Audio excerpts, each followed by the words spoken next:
Bismillahirrahmanirrahim. Assalamualaikum warahmatullahi wabarakatuh dan salam sejahtera.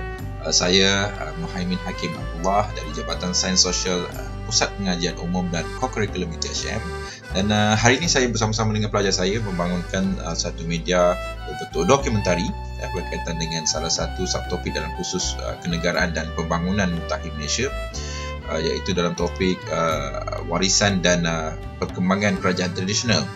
Cuma media yang singkat ini kita menyentuh secara ringkas tentang sejarah Melaka, di mana objektif video ini kali ini dibangunkan adalah untuk mendedahkan kepada pelajar dan juga umum tentang sejarah warisan peninggalan semasa kegemilangan Empayar Kesultanan Melayu Melaka dahulu, dari aspek politik, ekonomi dan juga sosial seperti sistem pentadbiran, budaya, penyebaran agama Islam, kegiatan perdagangan dan juga sebagainya. Dan warisan dan perkembangan kerajaan tradisional ini akhirnya dia turut mempengaruhi kepada pembentukan negara kita Malaysia lah. Contohnya jika kita lihat kepada peranan raja sekarang sebagai ketua negara, ketua agama Islam, ketua ketenteraan, dan perkara ini turut berlaku pada zaman kegemilangan Kesultanan Melayu Melaka dahulu dan diwarisi dan dikekalkan dalam amalan pentadbiran Malaysia pada hari ini. Jadi di akhir video ini nanti para penonton akan faham tentang warisan dan juga perkembangan kerajaan tradisional semasa kegemilangan Empayar Kesultanan Melayu Melaka ke atas pembinaan negara moden sekarang, iaitu Malaysia. Okey, alright, sama-sama kita saksikan. Kerajaan Kesultanan Melayu Melaka. Pengasas Kerajaan Kesultanan Melayu Melaka adalah Parameswara. Beliau merupakan seorang putera raja dari Palembang dan dilahirkan pada tahun 1344. Parameswara memilih untuk mendirikan sebuah kerajaan. Parameswara menamakan tempat itu Melaka bersempena dengan nama pokok beliau berteduh. Parameswara memeluk Islam pada tahun 1409 dan telah menggelar diri baginda sebagai Raja Iskandar Shah. Pusat pentadbiran. Sistem pentadbiran Kesultanan Melayu Melaka terdiri daripada Sultan, Bendahara, Penghulu Bendahari, Temenggung dan juga Laksamana.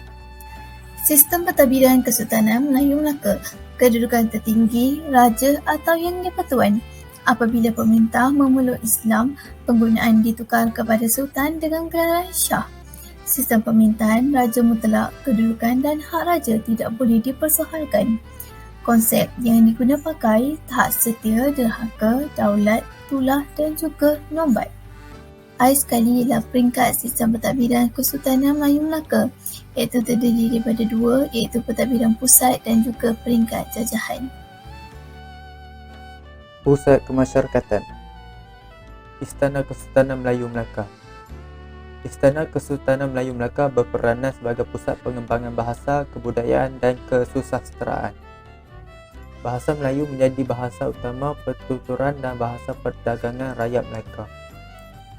Pusat Perdagangan.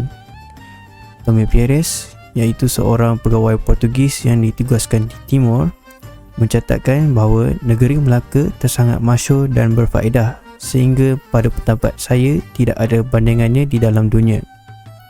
Ia adalah sebuah bandaraya tempat memasarkan barang-barang dagangan yang lebih sesuai daripada bandaraya yang lain di dunia.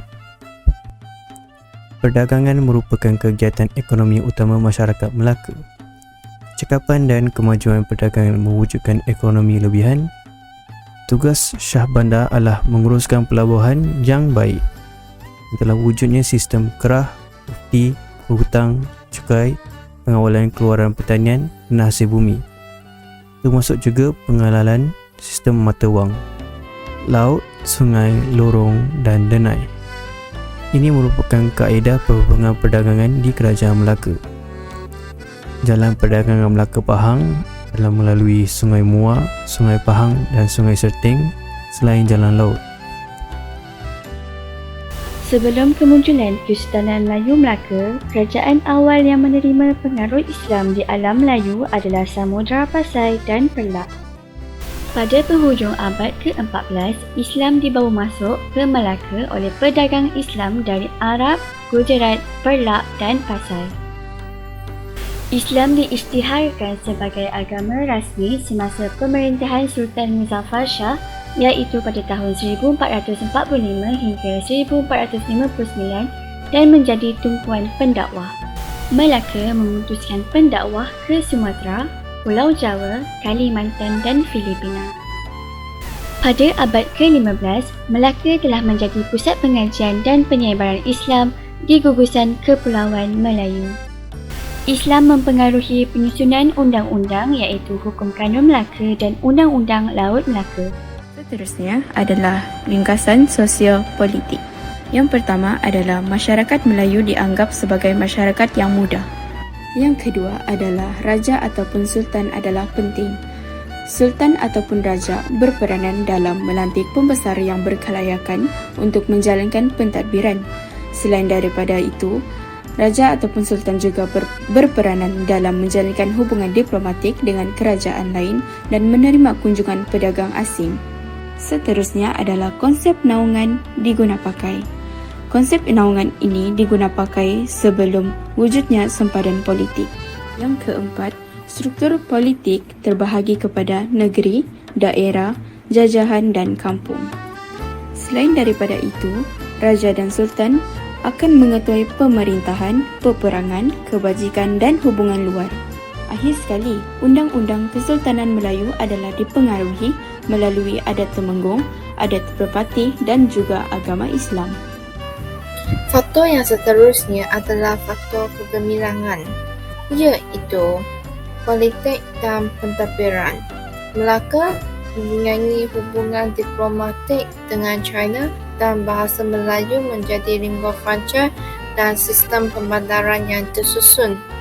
Dan Melaka adalah negara yang keselamatan dan ketenteraan yang kuat dan sistem undang-undang yang baik. Seterusnya adalah geografi. Melaka mempunyai pertembungan angin monsun dan pelabuhan terlintong dan strategi timur barat. Jadi, banyak kapal dagang memilih untuk berlabuh di Melaka. Dan seterusnya adalah Melaka cukup terkenal kaya dengan hasil masuk terutamanya rembang ratus biji timah dan juga emas. Disebabkan kapal banyak berdagang dan berlabuh di Melaka, oleh itu banyak barang dapat diniaga dan dijual beli di Melaka. Faktor keruntuhan Kerajaan Melayu Melaka. Kegemilangan Kesultanan Melayu Melaka berakhir dengan kedatangan Portugis pada tahun 1511. Ia merupakan permulaan ke arah penaklukan Portugis ke atas Melaka. Faktor dalaman. Yang pertama, masalah kepimpinan. Kelemahan Sultan Mahmud Shah dan pembesar dalam pentadbiran, amalan pilih kasih, rasuah dan penyelewengan, perbalahan sesama sendiri dalam kalangan pembesar. Yang kedua ialah masalah perpaduan. Rakyat tidak bersatu padu. Berlaku persaingan kuasa antara pembesar Melaka dan askar upahan dari luar yang tidak setia. Selain itu, serangan Portugis antara penyebab jatuhnya Kerajaan Melayu Melaka. Portugis serang Melaka kerana ingin mencapai matlamat kekayaan, keagamaan dan kemasyhuran. Ingin mengawal rempah, menyebarkan agama Kristian dan penguasaan pedagang Islam. Serangan berlaku sebanyak 3 kali, iaitu pada 25 hari bulan 7, 10 hari bulan 8, 24 hari bulan 8 pada tahun 1511. Sekian, terima kasih. Seperti mana kejatuhan Kerajaan Melayu Melaka, seperti itulah tamatnya kisah antara kita. Beribu terima kasih kepada yang mendengar. Semoga kita bertemu lagi.